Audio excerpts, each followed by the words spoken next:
Ich habe mal in Schottland einen Hirsch geschossen, selber. Und dann sind wir ihn geholt.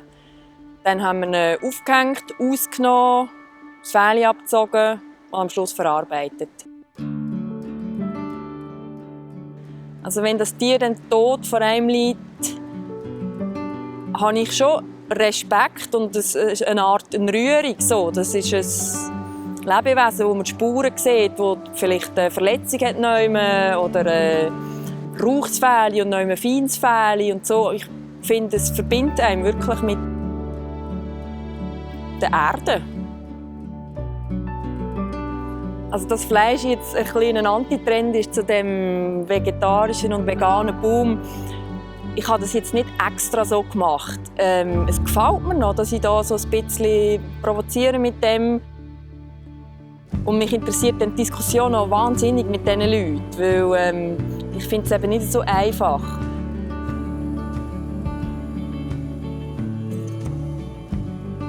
Ich beziehe das Fleisch nur von Metzgern und Bauern, die ich kenne, wo ich schon bei ihnen war. Und natürlich ist es auch eine Vertrauenssache, weil man kann ja nicht bei jedem Tier man hat es nicht gesehen, oder? Und es gibt ja immer wieder Beschiss, das ist ja so, aber wie überall im Leben ist das schlussendlich auch eine Vertrauenssache.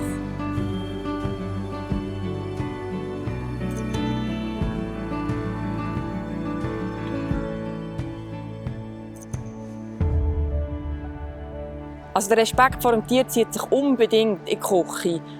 Das ist mir ganz wichtig. Mich würde Fleisch nicht interessieren, wenn ich keinen Bezug habe zu den Tieren und wenn ich nicht wüsste, woher das kommt. Ich finde es erst dann interessant, wenn man den ganzen Kreislauf kennt, vom Bauernhof, wo die Tiere aufwachsen, wie sie gezüchtet werden, wie sie geführt werden. Weil nur so kann man nachher auch zum Beispiel Fleischqualitäten wertschätzen, unterscheiden lernen. Das hängt ja alles ab von der Rasse, der Fütterung, der Aufzucht, ob sie ein gutes Leben haben, keinen Stress, genug Auslauf, aber auch nicht zu viel Bewegung und so weiter.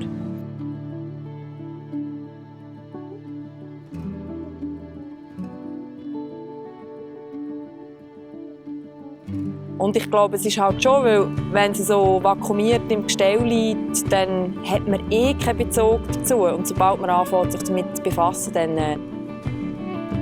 findet man den Zugang wieder. Es ist so natürlich.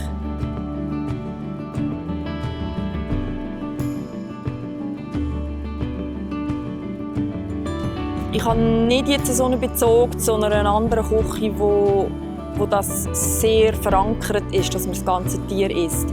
Ich kenne es wirklich mehr einfach aus der Schweiz, indem man wieder zurückgeht und alte Rezepte vorholt.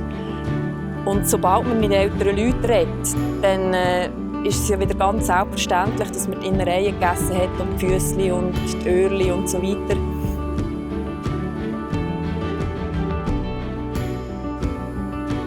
Die Begriffe saisonal und regional kann ich nicht mehr hören. Der Inhalt, was sie meinen, das ist natürlich, das ist für mich selbstverständlich. Also bei den Gemüse oder so brauche ich vorwiegend Sachen aus der Schweiz. Natürlich, aber auch mal aus Italien. Im Frühling mag man ja nicht warten und dann kommt Barbara die Frage, kommt jetzt mal aus Italien, gibt es gar nicht in der Schweiz. Ja, wirklich so viel Schlagwort und Label kommen die Leute ja auch gar nicht mehr raus. Und oft denkt mich, die Leute überlegen gar nicht mehr, um was geht es, was heisst es. Wenn man jemanden fragt, ja, was heisst denn nachhaltig? Was heisst denn nachhaltig produziertes Fleisch? Dann müssen die Leute jetzt erst studieren. Darum lieber über die Sache selber reden. Was hat das Tier gefressen? Wie lange hat es gelebt? Und dann wird es spannend.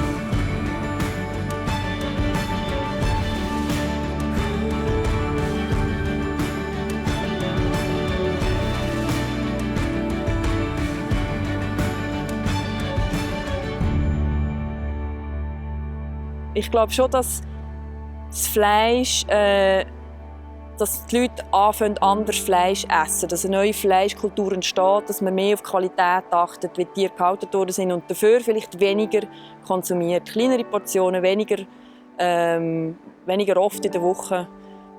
Und dass man eben so andere Teile des Tieres wieder entdeckt. Da glaube ich, dort bin ich jetzt recht mit Teil von so einer neuen Bewegung.